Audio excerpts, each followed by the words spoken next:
It's like, yo, a lot of things happen I didn't like. But really, besides the fact that how she got treated by men her whole life, which killed her ultimately, is how everyone just didn't give. Everyone looked the other way. My point is everyone keeps looking the other way. Period. Everyone has all these morals and principles, but when it behooves them, they look the other way. That was a murder. You know what I'm saying? That was a spiritual murder, whether people know it or not. Because God don't kill people.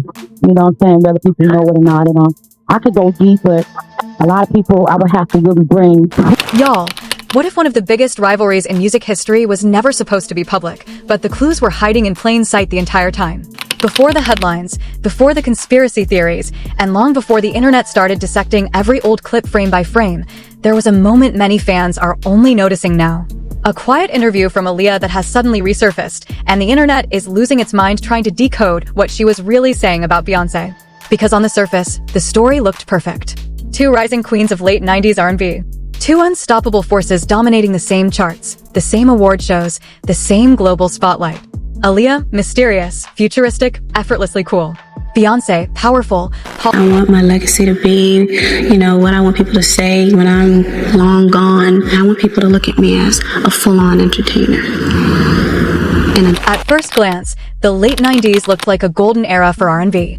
The charts were exploding, award shows were bigger than ever, and two young women were quietly becoming the faces of a generation. To millions of fans watching from the outside, it looked like a beautiful moment in music history, Aaliyah and Beyoncé, rising at the same time, dominating the same industry, and shaping the sound of a new millennium.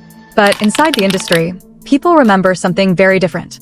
Because when you spoke to producers, executives, and insiders who were actually in those rooms, a strange pattern started to emerge. Whenever those two names came up in the same conversation, the atmosphere shifted. Conversation slowed. People exchanged careful glances. And suddenly the topic would change. No one ever said it out loud, but everyone felt it. At that time, Aaliyah was already an established force. She wasn't just another pop singer climbing the charts, she was redefining the sound of R&B itself. Working closely with groundbreaking producers, she created music that felt futuristic, smooth, and almost mysterious. Her presence carried a quiet confidence that didn't need loud headlines to command attention. Executives saw her as something rare, an artist who could evolve beyond music.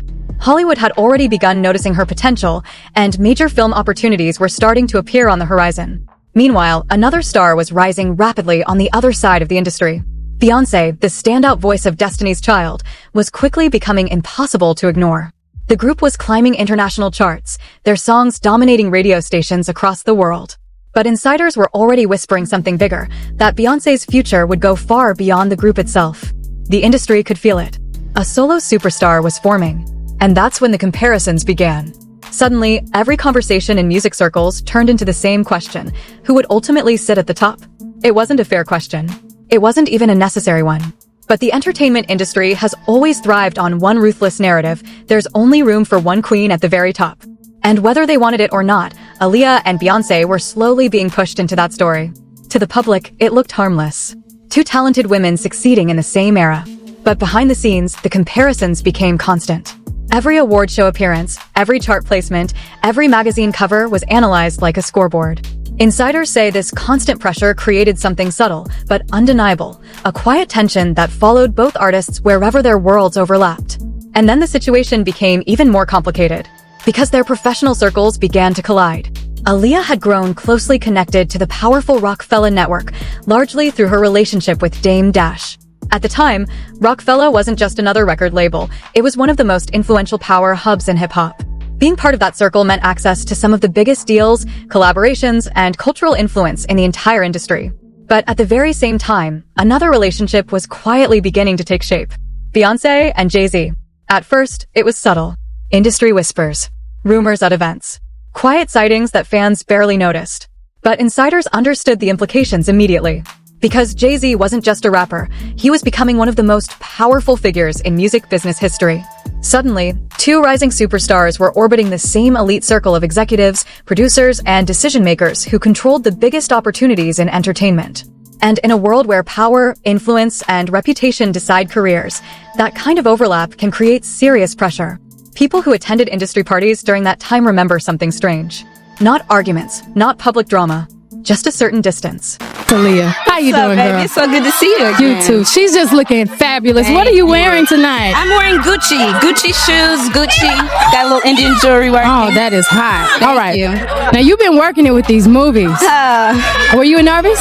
Very nervous, but I'm real happy. It's something I've wanted for a long time, so to finally make that transition, it's great. You're doing another movie this summer, right? Hopefully things work out. Everything will be rolling. That's great. A careful politeness whenever the two artists appeared in the same environment. Smiles that looked professional, but never personal. And over time, fans began noticing it too. They started rewatching interviews, analyzing body language, studying subtle comments that once seemed harmless. But one particular moment has recently started going viral again, an old Aaliyah interview where her tone, her words, and even her pauses have sparked a new wave of speculation online. Because when people listen closely now, they believe they hear something hidden beneath the calm composure she was known for. Not anger, not jealousy, but frustration.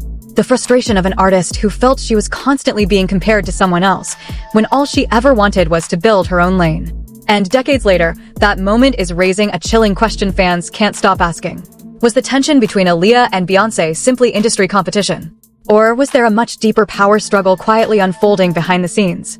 Interview 449, 510. Everybody was getting at Aaliyah, bro. Right. She was like, she'll go to dinner with a nigga, but she wasn't going to just be smashing. So that was like the big deal, like who could get with Aaliyah. You know what I'm saying? But like, Was he bitter? Obviously. Yeah, he felt the way. As the early 2000s approached, the pressure inside the music industry was reaching a boiling point. The spotlight was growing brighter, the stakes were getting higher, and the quiet comparisons between Aaliyah and Beyoncé were no longer just whispers inside recording studios. They were becoming a full-blown narrative the industry itself seemed obsessed with. But what made the situation even more complicated wasn't just their music careers. It was the powerful circles forming around them. By this time, Aaliyah had become deeply connected to the Rockefeller empire through her relationship with Dame Dash. And Rockefeller wasn't just another label. It was one of the most influential power structures in hip-hop at the time, a tight network of executives, artists, and dealmakers who were quietly shaping the future of the entire industry. For Aaliyah, that connection opened doors far beyond music. Insiders say she was being introduced to major film executives, powerful investors, and international projects that could transform her from a music icon into a global entertainment powerhouse. People close to the scene believed Aaliyah was entering a new phase of her career, one where she wasn't just competing on charts anymore. She was becoming a brand, a multi-industry force. But at the same time, something equally powerful was beginning to form on the other side of the industry. Behind the scenes, Beyoncé's relationship with Jay-Z was quietly evolving. At first, it seemed like a rumor fans discussed online or speculated about in magazines. But those inside the industry understood what it could mean long before the public caught on. Jay-Z wasn't just a superstar rapper. He was rapidly becoming one of the most powerful businessmen in music. And as his influence expanded, so did the reach of anyone connected to him. Suddenly, two rising superstars were orbiting the same powerful network of executives, producers, and cultural gatekeepers who controlled the biggest opportunities in entertainment. When she actually saw the plane, she, we had the Blackberries, and she said, "I don't like this plane." And I was like, "Well, don't get on it." And she was like, "Well, I got to because I got work to do." She got on the plane, and she always had a very serious fear of planes in general. Mm-hmm. So she had to overcome a fear to get on that plane on the way there. But what I was really more tight about was that I had heard that Lenny Kravitz had offered her a jet, and that Hyper took the jet. So that's what really pissed me off about the situation. And that's when the quiet tension started to feel unavoidable. According to people who were present at industry gatherings during that time, certain events carried a strange atmosphere. There were moments where both names would appear on guest lists, award show seating charts, or potential collaborations, and insiders say the conversations around those situations were often careful and strategic. Because the industry had a habit of turning success into competition. Executives loved the idea of a rivalry. It created headlines. It sold magazines. It fueled debate among fans. But for the artists themselves, that narrative could be suffocating. Especially for someone like Aaliyah, who had always carried herself with a quiet elegance and distance from industry drama. She rarely addressed rumors directly. She didn't engage in public feuds. And in interviews, she often spoke about wanting to grow beyond music, into acting, producing, and building something entirely new. Still, the comparisons never stopped. Every new Destiny's Child hit, every Aaliyah music video, every award nomination. The conversation always circled back to the same question. Who was winning? But according to several insiders, Aaliyah never saw it that way. Those close to her say she wasn't interested in fighting for someone else's throne. She believed she was creating her own path, one that blended music, film, and culture in ways the industry hadn't fully explored yet. And in many ways, she was succeeding. Her performances were evolving. Hollywood opportunities were expanding. Major collaborations were being discussed behind closed doors. It seemed like the next chapter of her career was about to begin. And then, everything changed. The tragedy that would eventually shake the entire music world didn't just end a life, it froze a moment in time. A moment where two incredible artists were rising through the same era, navigating an industry that thrived on comparison and conflict. With Aaliyah gone, the narrative many people had been watching quietly for years was suddenly left unfinished. No resolution. No final chapter. Just questions. And now, decades later, as old interviews resurface and fans re-examine every detail from that era, the mystery surrounding those quiet tensions is returning once again. Because when people revisit Aaliyah's words today, the calm tone, the careful pauses, the subtle hints about industry pressure, some believe they're hearing something that went unnoticed at the time. A glimpse into a rivalry that may have been far more complicated than anyone realized. Two icons point two different paths, point one industry determined to place them on the same battlefield. And the question still echoing across music history remains impossible to answer. What would have happened if both queens had continued rising at the same time? By the time the early 2000s arrived, the music industry was moving faster than ever. New stars were emerging, record labels were fighting for dominance, and the competition for global attention had become brutally intense. But inside that chaos, two names still hovered over every major conversation: Aaliyah and Beyoncé. Two rising forces, two different styles, and two careers that seemed destined to collide. To the public, the narrative was simple. Aaliyah was the quiet innovator, the mysterious artist whose futuristic sound and effortless cool had redefined R&B. Beyoncé, meanwhile, was the powerhouse performer, the unstoppable voice leading Destiny's Child to worldwide dominance while quietly preparing to step into her own spotlight. But inside the industry, people saw something deeper. They saw two completely different visions of stardom forming at the same time. Aaliyah's path looked unconventional. She wasn't chasing constant headlines or trying to dominate every chart at once. Instead, she was carefully expanding her influence. Her work with cutting-edge producers had already pushed R&B into new territory, blending sleek beats with haunting melodies that felt years ahead of their time. And then came Hollywood. Landing roles in major films signaled something important. Aaliyah wasn't just building a music career.